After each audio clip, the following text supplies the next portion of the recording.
მეუფეშიო დღეს სიონის საპატრიარქო ტაძარში აღარ გამოჩენილა. ეპისკოპოსების ნაწილი, ვინც მასთან ერთად იყო მისული პატრიარქის საფლავთან, დღეს სხვა შემადგენლობით გამოჩნდნენ სიონის საპატრიარქო ტაძარში.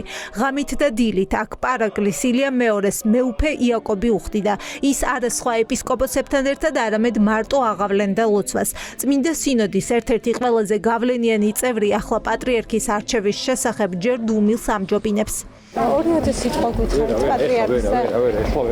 დღის ბოლოს სიონში გამოჩნდა 4 მღვდელმთავარი: მეუფე თეოდორე, მეუფე გრიგოლი, მეუფე საბა და მეუფე გერასიმე. ყველა მდუმარებაშია, არავინ საუბრობს ახალი პატრიარქის არჩევასა და სავარაუდო კანდიდატებზე, არადა დროისათვლა უკვე დაიწყო.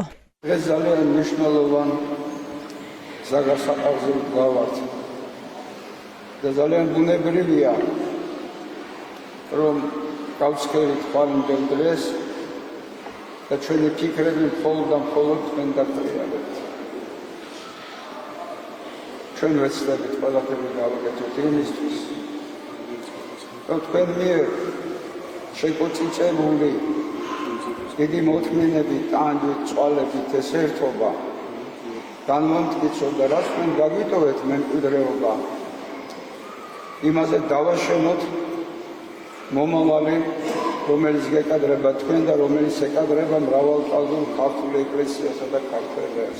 სადარის პატრიარქის ანდერძი დღეს პროტოპრესვიტერმა გიორგი ზვიადაძემ თქვა, რომ პატრიარქის ანდერძი არ არსებობს, რაც ანდერძში უნდა ჩაეწერა, საჯაროდ ჰქონდა ნათქვამი. შემიძლია მთელი პასუხისგებლობით განმაცხადო, რომ რამდენადაც ეს ჩემთვის არის ცნობილი, არანაირი ანდერძი ბუნებრივი არ არსებობს და ვერი ანდერძზე ვერი იარსებებს. არადა პატრიარქის ანდერძის სასწრაფოდ მოძებნა ყველა სეიფის გახსნა და დოკუმენტების გასაჯაროვება წმინდა სინოდის წევრმა მეუფე ნიკოლოზმა ჯერ კიდევ 4 დღის წინ მოითხოვა. ერთოდ ანდერძის ესეა, რომ ყველა სეიფი დრო უნდა, ანდერძის მონახოს უნდა დრო და ყველა სეიფი უნდა გაიხსნას, იმიტომ რომ თუ უცებ გამოჩნდა ეს ანდერძი, ხო გამოიშვა, თუ არა და უნდა მოიძებნოს კარგად, სად არის, ფიზიკურად სად ინახებოდა, არავინ არ იცის. პატრიარქს რომ ანდერძი ჰქონდა და მას სეიფში ინახავდა, ეს სუსის ფაილებიდან გავიგეთ. საქართველოს კათოლიკოს პატრიარქმა, რომელიც ჯვრის მონასტრის რეზიდენციაში იმყოფებოდა 2019 წელს დაურეკა მისდას, რომელსაც უთხრა, რომ ჰქონდა ხილვა და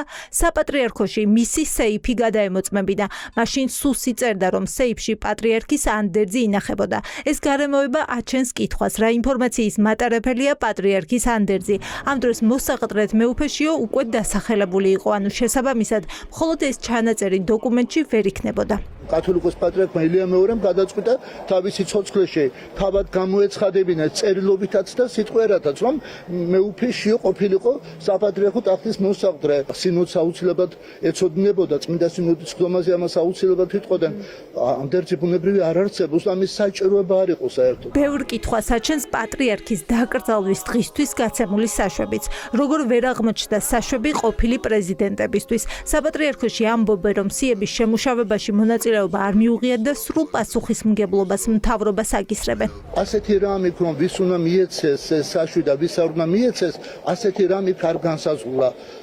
არსებობდა, მე ზუსტად არ ვიცი კონკრეტულად ვინ ანაწილებდა ამ საშვებს, მაგრამ არანაირი მითითება იმასთან დაკავშირებით მეუფეშიოს პოზიციაც ასეთი იყო, რომ ხალხი უნდა იყოს ტაძარში, იმიტომ რომ პატრიარქის პიროვნება უშუალოდ დაკავშირებულია ჩვენ მთელ საზოგადოებასთან. არანაირი მითითება იმასთან დაკავშირებით, რომ საშვი ამას უნდა მიეცეს და ამას არ უნდა მიეცეს, არ ყოფილა. მანდატების არ მქონე ოპოზიცია სამებაში საშვს ვერ მიიღებდა. ეს კი ოფიციალური პასუხია ქართული ოცნებისგან. პარლამენტის თავმჯდომარემ ოპონენტები ფარისევლებად გამოაცხადა. ყოფილიყვნენ პარლამენტში და როგორც პარლამენტი და ისინი იყვნენ პარლამენტის წევრები და დახიეს მანდატები. ყოფილიყვნენ პარლამენტში და რა თქმა უნდა ისინი იქნებოდნენ წარმოდგენილი მათ შორის წერვის დროს. ის დღე იყო ერთადერთი ადამიანის, ჩვენი პატრიარქის. და აქ ვიღაცას თუ რაიმე პოზირება უნდოდა, მე მგონი უნდა დაფიქდეს, რაც შეეხება ქალბატონ სალომე ზურაბიშვილს. ეს ხო არის, არ ვიცი, ფარისევლობის პიკი, რასაც ჩვენ ამ ქალბატონისგან ხედავთ. სად დადგებოდა ეს საინტერესებდა მას ყველაზე ძალიან და რომ ცილის წამებით იყო დაკავებული იმ დღეებში, ცილი დასწამა ქართულ ეკლესიას და ამის შემდეგ უკვირს რომ მის მიმართ შეიძლება არსებობდეს პრეტენზიები, ეს აჩვენებს საერთო ჯამში ქართველობა დაკარგულ ადამიანს. ავტოკეფალიის აღდგენიდან 109 წლის თავზე მეუფე შიო სინოდის წევრებთან ერთად პარაკლის გადაიხდის. მრევლი მისი ქადაგების მოლოდინშია. სიონის ტაძარში 2 საათიდან წმინდა სინოდის წევრებს და საქართველოს მთავრობის შემადგენლობას ელოდებიან.